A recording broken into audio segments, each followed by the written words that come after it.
Hello, this is Megan Barbee, and the first time I recorded this, it was 15 and a half minutes, so I'm going to try my best to keep this within 8, which means that I might talk a little faster than I would normally like to. Um, yeah, I won't read the title to you, you can read it, but this is Megan Barbee, and this is my final research design portfolio.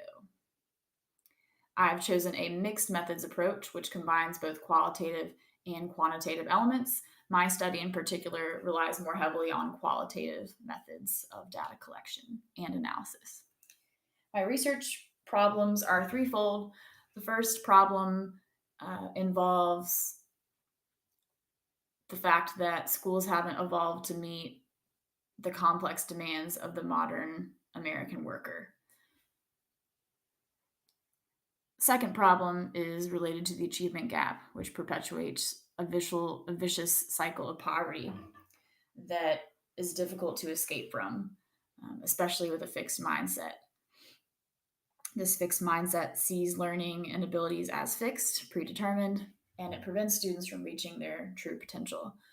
So, if you have these factors fixed mindset, the achievement gap, and just the lagging behind of the educational structural system, we're graduating students who are not prepared to meet the multifaceted demands of work in society today.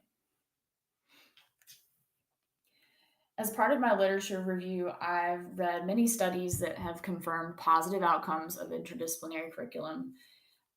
Cultivation of growth mindset has proven to be instrumental in escaping poverty, but not for all students. The gap in this body of research of interdisciplinary curriculum has never been so specific as to focus on these students at the lower performing end of the achievement gap. So I plan to address that deficiency by implementing this intervention with that group of students who are typically African American, Hispanic, or coming from lower income or poor families, non white, non affluent. This study could impact achievement and motivation of historically marginalized students in my classes, and it could also, in the long term, incentivize educators to restructure their approaches to teaching, and for schools to take a school wide approach to restructuring teaching, which could better prepare students to meet the demands of today's workforce, which is ever changing and ever developing. My research purpose is to understand the impact of an interdisciplinary curriculum of marginalized students' perceptions of their own academic achievement and motivation. I'm interested in learning how they perceive their academic achievement and motivation through traditional approach to teaching, which is more isolated. I want to know how implementation of an interdisciplinary curriculum impacts student perception of academic achievement and motivation. And I wonder how implementation of an interdisciplinary curriculum might impact students' achievement in English 1, which is a core class students need to graduate from high school. I have defined the following key terms or phenomena within my research study. I expect that the interdisciplinary curriculum will have a positive impact on student perception of achievement and motivation, and that it could also positively impact measurable student achievement in English 1, though I don't know that I could necessarily generalize those findings. This study will take place at James Island Charter High School in Charleston County School District, South Carolina. The participants are within a ninth grade elective course, which is called SREB, Southern Regional Education Board, Ready for High School Literacy. About 20 students will be in each section of the course, and we anticipate 1 to 2 sections in the 2019-2020 academic year. And this will be our first time offering SREB as a course for students. As I said before, I plan on using a mixed methods approach. Specifically, it will be explanatory sequential and involve 2 phases of data collection and analysis.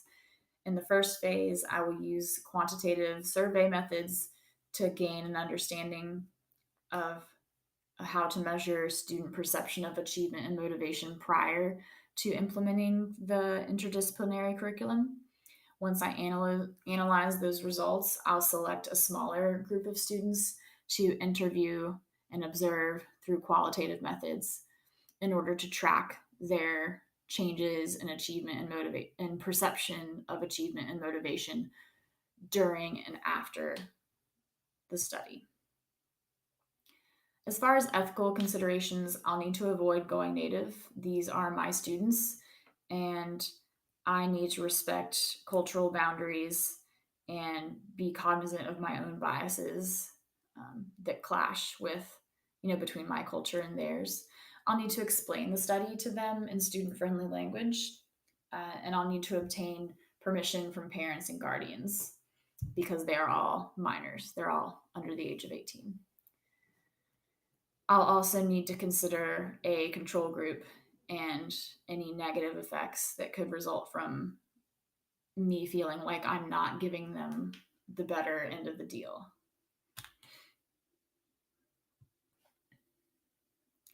I've definitely experienced setbacks throughout this process in having to first change my research topic because my heart wasn't in it, and then to learn that the class I was originally focusing on using as a sample group is no longer going to be offered as a course in our program of studies starting next year. So I've had to make significant modifications, adjustments to my study, which I think have actually helped me better understand the importance of alignment. I have come to see alignment as um, a real the real backbone of any study. And along with Dr. Liu's very detailed feedback, I feel like I've been able to revise my study so that it is better aligned. The questions, the purpose, the problem statement, all the language I use is more aligned with a mixed methods constructivist worldview. And I do believe I have 30 seconds to go, so I will wrap this up. Thank you in advance for all your helpful feedback this semester and in the next few days to come.